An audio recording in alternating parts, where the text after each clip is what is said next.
Cuman pertanyaan selanjutnya nih, memang kan selama ini ya akhirnya kan memang dari orang tua itu sendiri yang timbul banyak keluhan gitu ya, timbul banyak keluhan anaknya yang terpapar game Roblox ini gitu. Apakah itu kekerasannya, ada bullyingnya di sana, ada pornografi juga di sana. Namun pertanyaannya, Samir itu juga kemana? Kok baru sadar sekarang? Kok baru sadar sekarang gitu? Apa yang terjadi sebenarnya nih? Orang tuanya kok sudah sampai segininya dan sudah susah, udah nggak bisa mengendalikan di rumah sampai akhirnya meminta kepada pemerintah untuk melarang gitu. Nah, ini kenapa nih? Kalau yang usia 16 tahun itu ya mungkin ya udah mulai sadar mungkin pemerintah ya bahwa usia 16 itu usia-usia yang labil gitu ya, anak-anak mulai moga-moga udah di arah sana gitu kan, karena di usia-usia itu kan otak anak mereka kenali otak anak belum matang katanya gitu kan, terus ya mereka masih yang labil, mudah terbawa arus gitu ya. Mungkin di situ mulai sadar bahwa di usia 16 itu sudah triggernya sudah kencang gitu, harus ke arah sana. Semoga itu semoga itu jadi nggak di 17 lagi tapi di 16 tahun sudah mulai disadari gitu ya. Nah, terkait orang tua tadi gimana tuh? Selama ini orang tua kok apakah emang orang tua nggak paham gitu ya? Apakah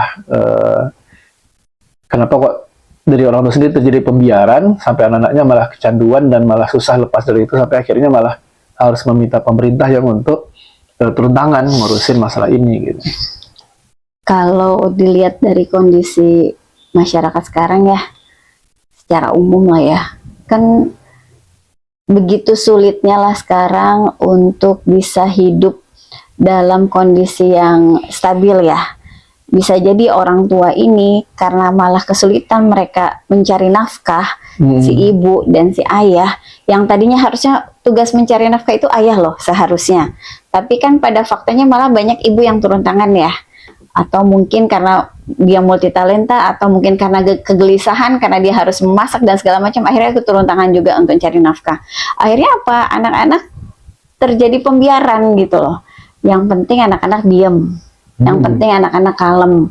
Dia bisa cari nafkah, bisa bantu suami cari penghasilan di luar misalnya gitu. Akhirnya ketika udah sampai di titik yang riskan, baru terenduslah bahaya itu. Oh, nggak bisa dipegang semua nih.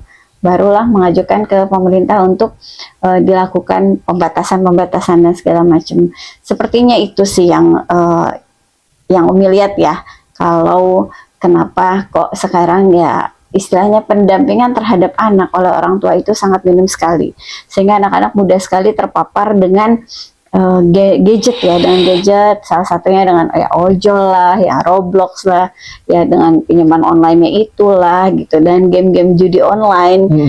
Dan yang ya itulah, yang kayak game-game judi online itu betul-betul berseliweran gitu, dengan mudahnya itu diakses gitu. Dijadikan iklan di mana-mana gitu ya. Iklan di mana-mana, dan ya dia dibungkus dengan game kan. Jadi ya istilahnya anak game taunya celing gitu kan, masuklah ke dana gitu ya kan, kayak gitu kan. Itu kan orang tua belum tentu sadar loh itu, belum tentu gitu kan. Terus ada yang dan pembelian dengan chips ya, pernah dulu sih dengar gitu kan, oh dia beli chips segala macam, bengong lah, judi online gitu loh. Jadi itu ya, kalau misalnya tidak ada pendampingan dari orang tuanya disibukkan dengan aktivitas mencari kesejahteraan untuk keluarga, akhirnya malah yang mau disejahterakan, anaknya mau diurus, itu malah nggak keurus jadinya. Ujungnya apa? Ya waktu mereka habis dengan gadget akhirnya. Selama ada kuota, istilahnya gitu kan, handphonenya ada, kuota ada, ya udahlah anak dengan gadget aja, biar Umi dan Apinya gitu kan bisa cari uang di luar gitu kan. Nah, jadi ini yang sebetulnya miris sekali ya, dan itu sangat akan mempengaruhi perkembangan generasi ke depan. Gitu sih. Kemarin ada pernah lihat ada konten juga yang membahas ini, bahasa itu gini, sekarang ini kan anak-anak Gen Z akhir lah, dan udah masuk Gen Alpha sih sebenarnya, Gen Alpha ini. Ya, angkatan Balkis ya, Alpha. Ya, angkatan Balkis. Ini zaman sekarang ini mereka hidup di dua dunia gitu, di dunia nyata dan di dunia maya. Iya, betul. Eksis ya. Nah ini yang bahasanya itu orang tua belum terlalu paham dengan fakta tersebut gitu. Orang tua itu hanya melihat anak itu hanya hidup di dunia nyata, tapi tidak menyadari kehidupan anak di Dunia maya. mayanya. Padahal di gitu. dunia mayanya mereka eksis banget gitu ya. Iya, padahal di dunia maya itu apa ya? Ya kalau kita bicara mesin hati, gitu, mesin hati eksistensi itu sangat-sangat hidup di situ ya gitu. Karena ini sebenarnya fenomena dari berapa puluh tahun sebelumnya juga gitu. Ketika orang yang aslinya pendiam, ketika interaksi di media sosial itu bisa berubah menjadi cerewet. Wow, ya. Ternyata gitu, dia selebgram ternyata gitu ya. Kan bisa jadi pembuli juga gitu. Iya. Walaupun di kehidupan nyata dia orangnya pendiam gitu. Menarik diri dia di kehidupan nyata. Tapi di kehidupan sosial di kehidupan maya itu dia bisa jadi orang yang sangat-sangat Kayak dua kepribadian jadinya ya kan. Jadi dual gitu ya. Dua kepribadian. Nah, fakta-fakta ini mungkin yang memang belum terlalu dipahami oleh orang tua sehingga lengah gitu ya dengan kehidupan zaman sekarang, sehingga anak ini sudah sempat memiliki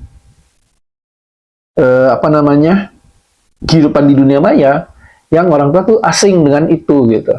Nah mungkin ini juga menyebabkan Jadi sekolah seolah-olah dijauhkan ya, generasi itu dijauhkan dari orang tuanya, betul ya? Iya. Jadi kayak ya kalau kita kan melepas anak itu kan di usia ya itu tadi udah usia balik lah ya 14-15 gitu.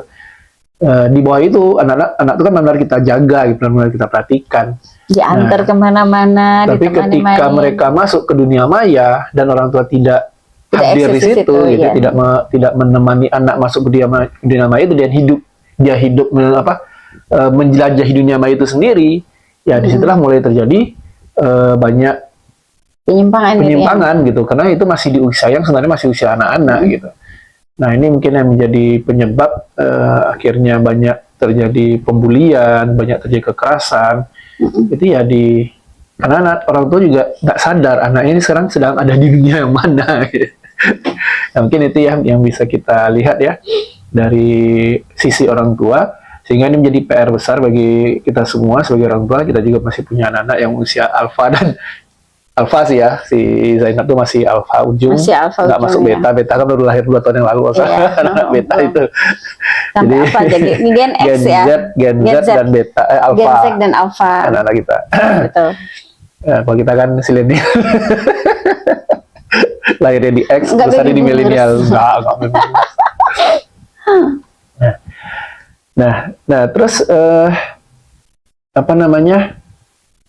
dari segi anak-anak sendiri nih, tadi kita sudah singgung sedikit bahwa di dunia maya itu mesin hati itu eksistensi itu sangat-sangat glorifikasi sekali gitu, sangat bisa dibangkitkan sekali, diapresiasi gitu. Betul ya. Diapresiasi betul gitu. Nah, apakah hal ini juga yang bikin anak-anak itu menjadi sangat-sangat gampang kecanduan dengan game-game online seperti ini gitu, atau dengan akun-akun sosial media yang lain gitu? Bisa jadi ya, karena mereka kan gini ya, ketika mereka ada di game itu, minimal mereka ada menjadi tokoh di game. Anggaplah dia entah pakai avatar lah, entah pakai karakter apa gitu. Dan ketika mereka eksis, mereka itu disadari keberadaannya oleh yang lain. Mereka berasa aku hadir di sini. Nah, sebenarnya di game online sendiri itu bisa saja mereka dikucilkan juga. Ada game-game yang istilahnya bisa mengucilkan, bisa melakukan pengejekan, bisa melakukan pembulian juga di dalam game gitu. Nanti di dunia nyatanya dia jadi orang yang istilahnya menjauh, menarik diri gitu, gara-gara di gamenya itu gitu. Itu bisa gitu. Tidak menutup kemungkinan untuk itu gitu. Dan memang banyaklah istilahnya kejadian-kejadian yang seperti itu. Bahkan kemarin